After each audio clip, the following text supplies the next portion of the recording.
They say the first sound you hear when your world ends is silence.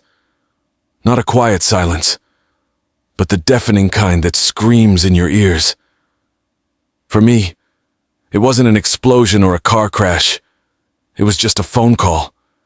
I was 18 and lying in a sterile hospital bed, and my whole family was on the other end, telling me they couldn't be there. That was the moment I learned my parents were truly gone. Not physically, but gone in every way that mattered. If you've ever had to face something like that alone, if you've ever felt the cold rush of betrayal from the people who were supposed to love you most, then you know. You know that pain cuts deeper than any physical injury. Comment your city below, or just say listening, to let me know I'm not alone in this. I've heard too many stories of people just like me. And if you've ever wondered why your own parents abandoned you, I promise this story will give you a new perspective on how to fight back and win. Subscribe to my channel. I'll show you how to turn your pain into power. It all started long before that phone call. I remember being 9 years old, a time when life felt like a collection of small victories and simple pleasures. My name is Reese. I was a kid who found joy in the world's blueprints and a challenge in every staircase. My cerebral palsy made stairs my enemy, and my crutches, my loyal sidekicks. That year, my little sister Lila was born. She was perfect, the kind of perfect that was celebrated and adored, the kind of perfect that I could never be. Lila's first birthday was coming up, and my parents, Declan and Eleanor, were planning a huge celebration. They had just bought a brand new car to fit her stroller and baby gear. I was excited for her, truly. But somewhere in all that planning, I saw myself fading. I became a silent calculation in their cost of living, a variable they were always trying to solve for. And that's when it hit me. I finally understood why my parents abandoned me at 9. They saw me as a problem to be solved, not a person to be loved, a cost, not a son. My family home wasn't a place of quiet dinners and warm laughter. It was a competition, a silent one, but a competition all the same. Everything revolved around my older brother, Julian. He was the golden boy, a natural athlete, the kind of son who was always the first to be introduced at parties. He was the star quarterback, the honor roll student, the perfect son. I wasn't jealous of him. Not really. I just wanted a fraction of the praise he got so easily. My cerebral palsy made me different. My legs didn't quite work right, and my hands trembled when I tried to do intricate things. Julian ran like a bolt of lightning, while I moved at a more deliberate pace. I was the one who spent hours in physical therapy, my legs burning with effort just to walk a straight line. I tried to make myself indispensable in other ways. My mind was my strength, so I put all my energy into school. I was a whiz at math and science. I'd spend hours at my desk, the only sound the scratching of my pencil on paper as I solved complex equations. I'd show my parents, Declan and Eleanor, my perfect report cards, my test scores in the 99th percentile, hoping they'd look at me with the same pride they had for Julian. They'd smile, a quick, polite thing that didn't reach their eyes. "That's good, Reese," my dad would say. "But can you try to walk up the stairs on your own next time?" It felt like a backhanded compliment, a reminder that no matter how hard I tried, my value was always measured by my physical limitations. You see, I never asked for much. My physical therapy was expensive, and I knew it. Every doctor's visit, every new brace, felt like a drain on the family's resources. I felt the weight of it in their whispered conversations at night, the way they'd look at bank statements with a sigh. I'd hear my dad talk to his friends on the phone, his voice low and tired. "Another doctor's appointment for Reese? It's just a lot." He'd call me an expense, a cost, but never an investment. I think the worst part wasn't the verbal slights, but the silent ones. Julian's football games were a family event. We'd all pile into the car, my parents screaming his name from the stands, their faces red with pride. After the game, They'd take him out for a steak dinner, celebrating his victory. I'd be in the stands, a silent spectator, my crutches resting beside me. I was a ghost in our family photos, a small, quiet shadow in the background. My victories, like winning the citywide math competition, were met with a polite nod and a mumbled, "That's nice, son." There was no fanfare, no celebratory dinner, no praise. It was always a balancing act. If Julian was happy, my parents were happy. If Julian was getting a new bike, I was getting a lecture about how careful I needed to be with my crutches. I always felt like I was the source of their stress, a constant reminder of everything that was wrong with our family. I remember one night, I overheard my dad talking to my mom in the kitchen. "I just don't know if we can keep up," he said, his voice a strained whisper.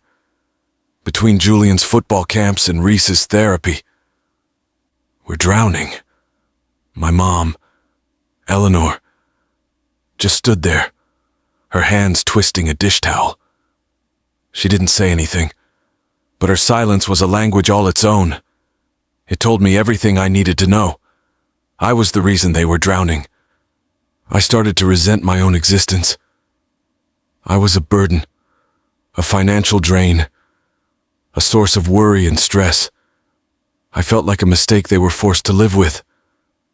I saw the way my parents looked at me, not with anger, but with a kind of weary resignation. It was a look that said, "What are we going to do with you?" And in my quiet desperation, I would promise myself that I would find a way to be worth it.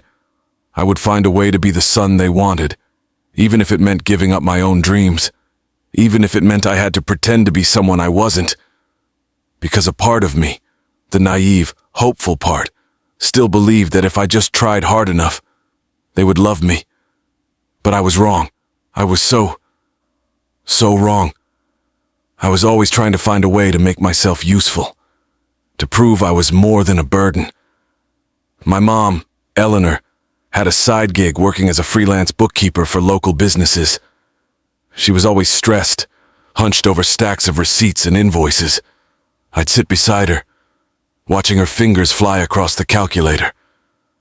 One day, I asked her if I could try. She hesitated at first, but she was so desperate to finish the work. She finally let me. My hands were shaky, but my mind was a machine. I caught so many mistakes, so many tiny errors that she had missed. I loved it. It was like solving a puzzle, and it was a way I could contribute without my body getting in the way. For the first time, I felt like I was actually helping, like I had a place. I started helping her with all her bookkeeping. She'd give me a pile of papers, and I'd get to work, my crutches resting against the side of her desk. I could see the relief in her eyes as she watched me work. It was a temporary truce in our unspoken war over my value. I'd sit there for hours, the only sound the click of the keyboard and the rustling of papers. I felt a sense of purpose I'd never experienced before. I was an asset, not a liability. For a while, it was enough. It was my secret way of balancing the books, of proving that my existence wasn't a net loss. But my parents' focus was always on Julian. He was trying out for a prestigious summer football camp, and the coaches said it was a long shot. But if he got in, it would guarantee him a college scholarship. That's all my parents talked about. Julian's training schedule, Julian's diet, Julian's new workout gear. I tried to join the conversation, but my words fell flat. I'd just finished balancing Mrs. Davidson's accounts. I'd say, "She was so happy she paid Mom an extra $50. My dad, Declan, would just nod without looking up from the football stats on his phone. "That's good, son," he'd say, and then immediately turn back to Julian. "You need to work on your footwork." Julian. That's what the coach said. I was invisible again. My triumphs, no matter how real, were always overshadowed by Julian's potential. It was like I was living on a different plane of existence. The world where I lived was quiet, analytical, and focused on small internal victories. The world where my family lived was loud, public, and all about external validation, and I was desperate to find a way into their world. The tension in our house grew thicker with every passing week. My parents were stretched thin, financially and emotionally. Julian's camp was expensive, and my physical therapy bills were a constant source of stress. The arguments started as whispers, then became loud, bitter fights behind closed doors. I'd be in my room, trying to tune them out, but their words would seep through the walls. "Where are we going to get the money?" my mom would cry. "His therapy is a drain." My dad would respond, his voice cold. "We can't keep doing this. Something has to give." I felt a knot of dread tighten in my stomach. I knew what had to give. It was always me. I started offering to skip my therapy sessions, to use old braces instead of getting new ones. My parents would refuse, but I saw the flicker of relief in their eyes. The unspoken tension was suffocating. I started to believe that the only way to save my family was to disappear, to make their lives easier by not being a problem anymore. I'd lie awake at night, running numbers in my head. The cost of my therapy, the cost of my braces, the cost of my very existence. I was just a walking, talking bill they couldn't afford. The day of Julian's tryout was the final straw. It was a huge deal for him, for the whole family. He had been training for months, and this was his one shot. My parents were so focused on him, so wrapped up in the potential of a college scholarship, that they completely forgot about my own appointment. I had a checkup with my doctor, a necessary one to see if I needed new braces. I reminded them in the morning, and they promised they would take me. But as the time approached, they were still at the football field, watching Julian. I called my mom, but she didn't answer. I tried my dad, but his phone went straight to voicemail. I was left alone in the house, my appointment time ticking away. I felt a familiar dread creeping in. The house was too quiet. The silence was heavy and thick with their absence. I tried to walk to the bus stop, but it was too far. The pain in my legs was getting worse, and I felt a wave of dizziness wash over me. I couldn't do it. My body, my greatest weakness, was failing me again. I sat on the front steps, my crutches resting beside me, and I started to cry. I wasn't crying because I was in pain. I was crying because I finally understood that I was never going to be enough. No matter how many accounts I balanced, no matter how many report cards I got, I was just a cost, a drain, a problem that they would never be able to solve. And I didn't know it then. But this was all just a prelude, a small, painful taste of the true betrayal that was coming. I remember every detail of that day like it was yesterday. The sun was shining, a cruel joke on a day that would turn my world upside down. Julian's tryout was set for 3 p.m., and my physical therapy appointment was at 3:30. My mom had promised she would take me, but as the clock ticked closer, a knot of dread formed in my stomach. They were already late for Julian's tryout. The house was a flurry of activity, my mom packing a cooler and my dad running around looking for his keys. I tried to remind them, my voice a small, fragile thing in the chaos. "Mom, my appointment!" She just waved a hand at me, her eyes on the clock. "We'll be back in time, honey. Don't worry." But I did worry. I worried about the look on my therapist's face when I was late again. I worried about the check-in lady who would give me a disappointed glance. I worried about the extra cost of a canceled appointment. It was always about the cost.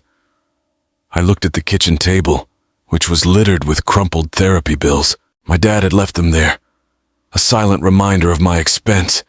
It felt like a sick game.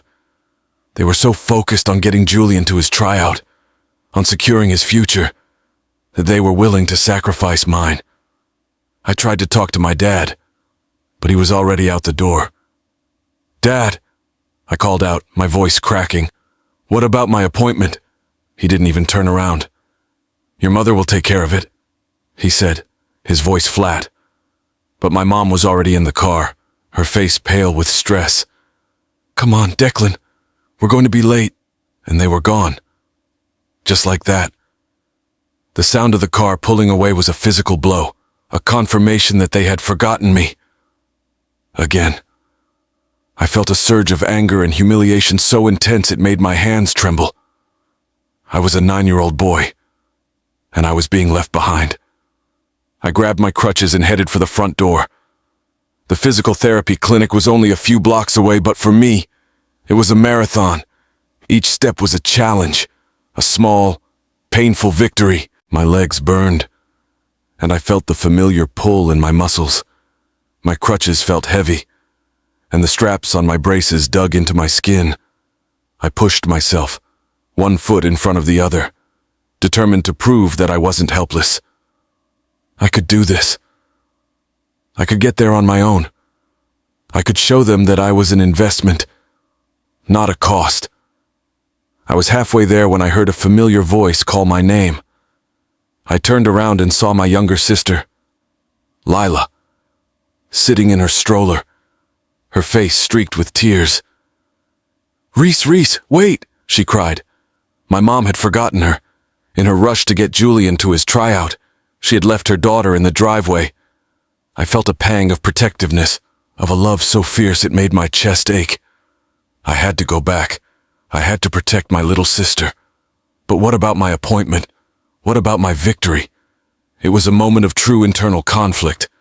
Do I continue on my journey to prove my worth? Or do I go back and save my sister from their carelessness? I made my decision. I turned around and hobbled back to the driveway, my legs screaming in protest. I knelt down and unbuckled Lila from her stroller, my hands shaking. I picked her up, a small, fragile weight in my arms, and carried her back to the house. I sat on the front steps with her, holding her close, and I just cried. I didn't care about my appointment anymore. I didn't care about my victory. All I cared about was my sister. I was supposed to be the disabled one, the one who needed help. But in that moment, I was the one who was saving her.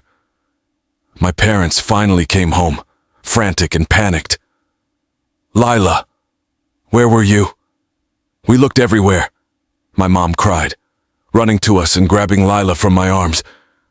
She didn't even look at me. My dad was on the phone, his face pale with worry. "We can't find her. We've looked everywhere." I tried to tell them, to explain what had happened. But they didn't listen. They were too busy worrying about their own mistake. It was like I wasn't even there. I was a ghost again, a silent observer in my own life. My dad finally hung up the phone and looked at me, his eyes cold and empty. "Reese," he said, his voice a low, dangerous whisper. "What happened? Where did you find her?" I tried to explain, my voice trembling. "I was on my way to my appointment, and I heard her crying." But he cut me off. "You were on your way to your appointment. Why didn't you just wait for us?" I didn't know what to say. He didn't understand. He couldn't understand. He saw me as the problem, not the hero. He saw me as a burden, not a brother. Later that night, I overheard them talking in the kitchen again, their voices low and tense. "We can't keep doing this, Declan," my mom said, her voice cracking. "He's a constant source of stress. He's a danger to himself and to Lila." I felt a cold wave of fear wash over me. "What are we going to do?" my dad said, his voice a strained whisper. "We can't just keep him. He's a liability." I knew what they were talking about. They were talking about me. And for the first time, I felt a deep, profound sense of hopelessness. My life was a ticking time bomb, a problem to be solved, and I was about to be discarded. The next day, my parents sat me down in the living room. They told me that they had found a specialized program for me. They said it was a place where I could get the care I needed, a place where I could truly thrive. But I knew what they were really saying. They were saying they were giving up on me. They were saying they were abandoning me. I didn't cry. I didn't scream. I just sat there, my mind numb with shock. I had tried so hard to be the son they wanted, to be the person they needed, but it wasn't enough. It was never going to be enough. My dad, Declan, put a hand on my shoulder, his grip tight and firm. "Reese," he said, his voice a low, dangerous whisper. "This is for the best. You'll be able to get the help you need. We'll be able to focus on Julian and Lila. It's a win-win." But it wasn't a win. It was a loss, a complete and utter loss. I was losing my family, my home, my life, and I knew it. But I didn't say a word. I just nodded, a small, silent nod that said I understood. I was a problem, and they had found a way to solve me. And in that moment, I realized that I had to find a way to solve myself. I was on my own, and for the first time, I was ready to face the world. They called it the Golden Hills Center for Specialized Care. The name sounded like something out of a brochure, all sunshine and promise. But it felt like a prison. It was a place for people like me. But I didn't feel like I belonged. The hallways were sterile. The walls painted a bland shade of beige. The air smelled of antiseptic and loneliness. I was just a number on a clipboard, a diagnosis in a file. I was a problem, and this was the solution. The first few weeks were a blur of new faces, new routines, and endless silence. I didn't talk to anyone. I just kept to myself. My eyes fixed on the floor, my mind numb with shock. I was a ghost in my own life, haunting a place I never wanted to be. The other kids were a mix of ages and disabilities, but we were all united by a shared sense of abandonment.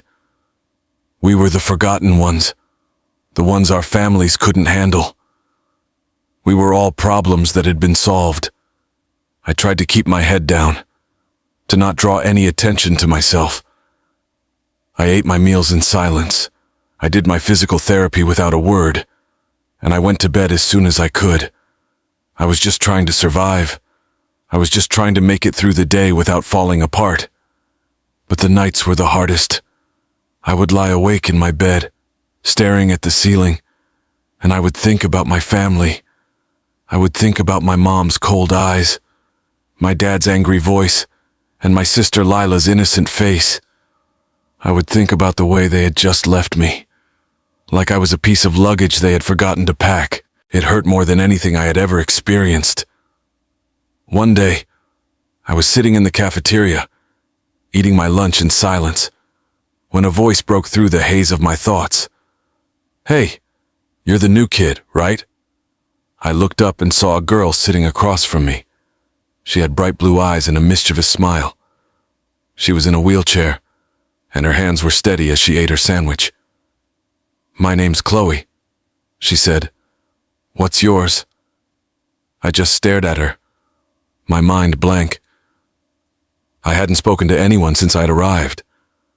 "I'm not going to bite, you know," she said, her smile widening. "I just wanted to say hi. It's tough being the new kid." Something in her voice, in her eyes, made me feel a little less alone. I finally managed to speak, my voice a quiet, fragile thing. "I'm Reese," I said. "Nice to meet you." And just like that, a friendship was born. Chloe was a force of nature. She was funny, smart, and she didn't let her disability define her. She'd been at the center for a few years, and she knew all the ins and outs. She taught me how to navigate the social scene, how to get the best snacks from the vending machine, and how to get away with staying up late. She was my lifeline, my anchor in a sea of loneliness. But she also pushed me.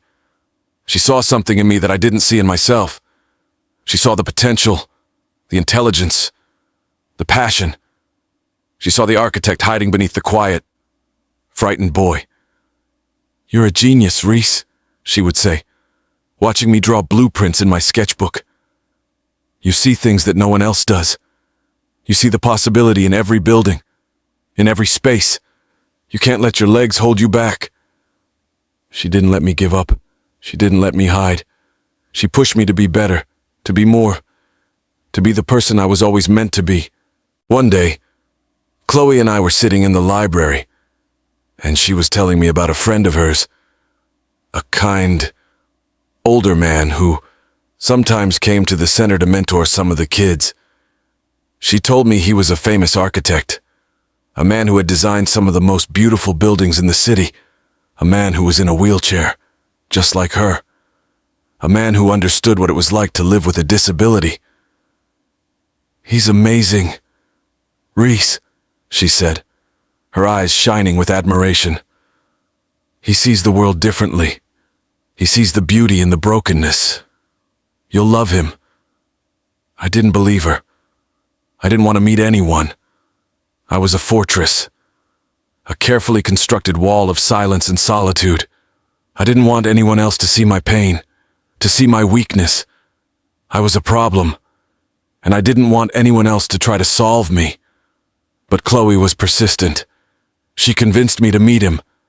"Just give him a chance," she said. "What have you got to lose?" I agreed, reluctantly.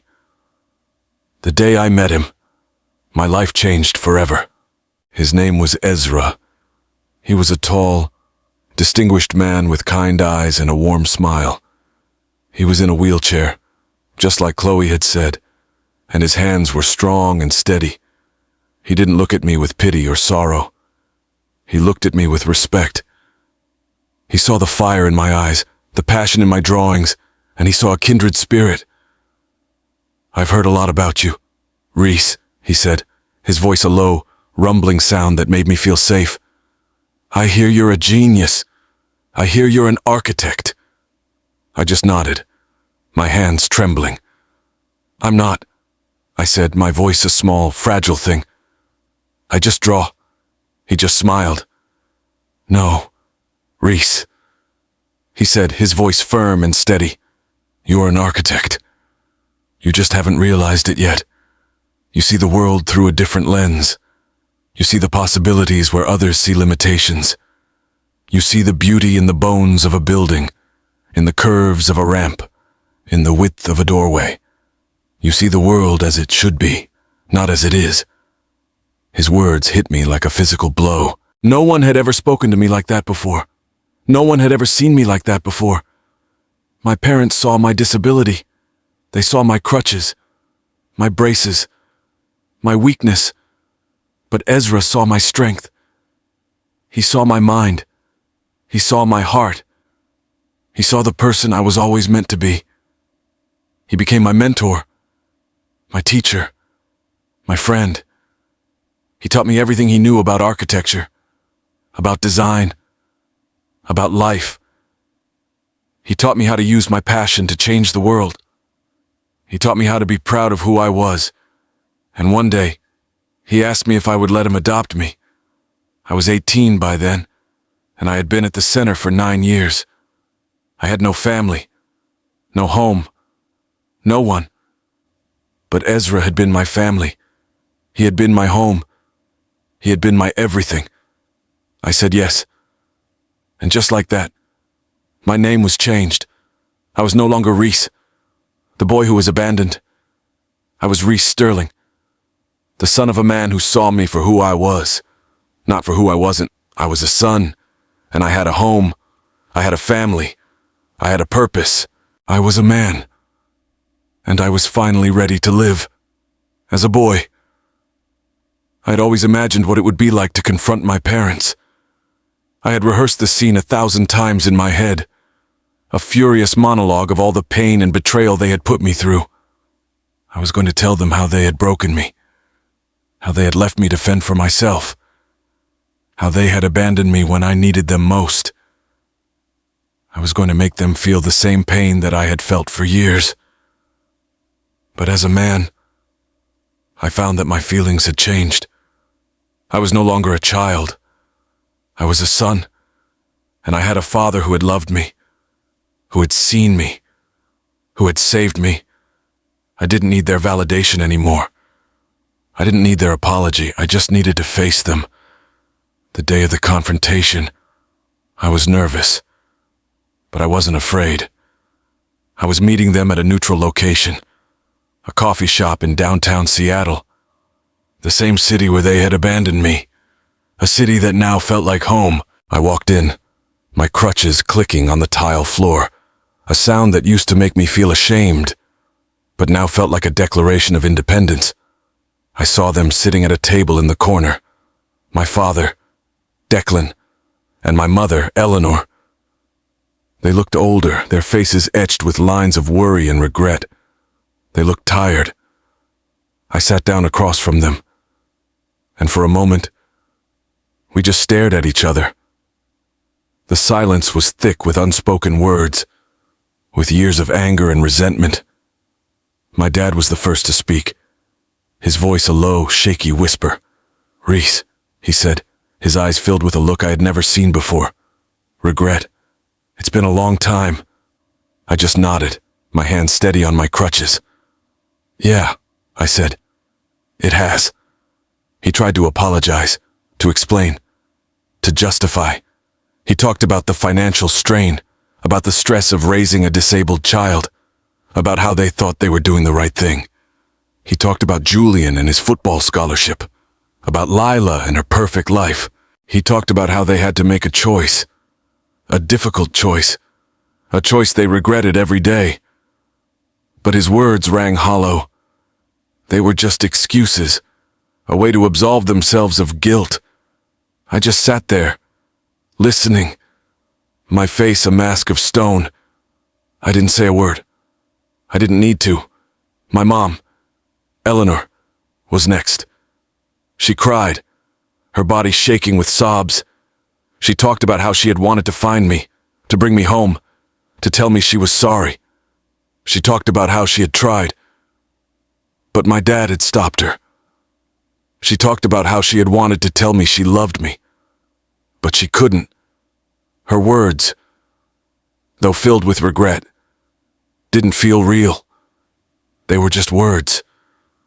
Words that couldn't erase the years of pain, the years of loneliness, the years of abandonment. I finally spoke, my voice a low, steady rumble. "I'm not here for an apology," I said, my eyes fixed on my dad's. "I'm not here for an explanation. I'm just here to tell you that I'm not a victim. I'm a survivor. You made your choice, and I made mine. You chose to abandon me, and I chose to live." My words hung in the air, a final, unyielding truth. My dad's face was pale, his eyes wide with shock. He had expected me to be angry, to be emotional, to be broken. But I wasn't. I was whole. He tried to apologize again, to ask for forgiveness, to tell me he was sorry. But I stopped him. "Don't," I said, my voice firm. "Don't tell me you're sorry. Don't tell me you regret it. Just tell me you made a choice, and tell me you're living with the consequences." He just stared at me, his face a mask of shock and regret. He had lost. He had lost everything. He had lost a son he could never get back.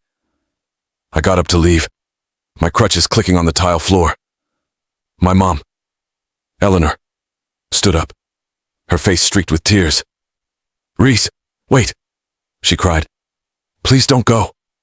I turned to her, and for a moment, I saw the woman who had once been my mother, the woman who had once loved me, the woman who had once held me in her arms. But she was gone. She was just a memory that I had to let go of. "Goodbye, Mom," I said, my voice a low, final whisper. And then I was gone. I walked out into the street, the cold Seattle air hitting my face. I felt a sense of relief, a sense of peace. I had faced them, and I had won. I had told them my truth, and I had set myself free. I was no longer a ghost. I was a man who had a home, a family, a purpose, a man who had found a father who loved him for who he was, not for who he wasn't. A man who had a future that he had built for himself. I was ready to live. That was it. The meeting was over. The chapter was closed. I walked out of that coffee shop feeling a sense of peace I hadn't felt in my entire life. I had said my piece. I had stood up for myself. And I had won. I was free.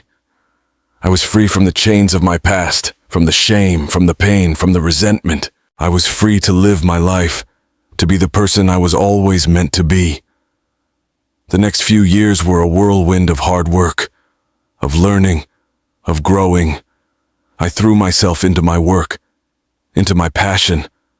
I designed buildings that were not just beautiful, but also functional, accessible, and full of life. I designed buildings that were a reflection of my own journey, a reflection of my own healing. I designed buildings with ramps that were wide enough for wheelchairs, with doors that were easy to open, with hallways that were filled with light. I designed buildings that were a testament to the fact that everyone, no matter their limitations, deserves a place to belong.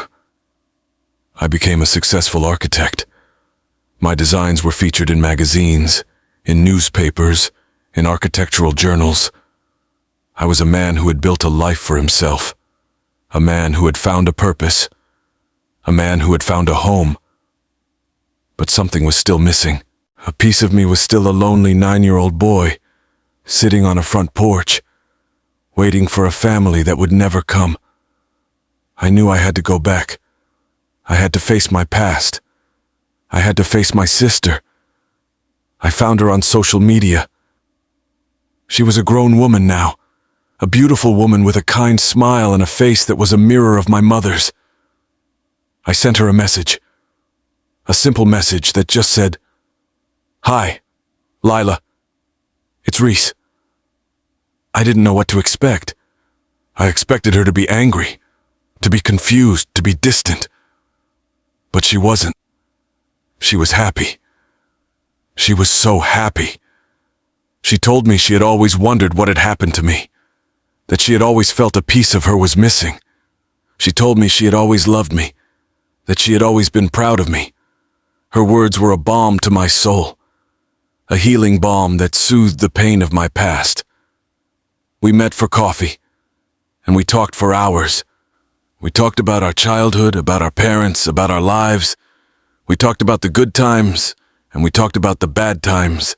We talked about Julian, who had gone to college on a football scholarship, but had dropped out after a year, unable to handle the pressure.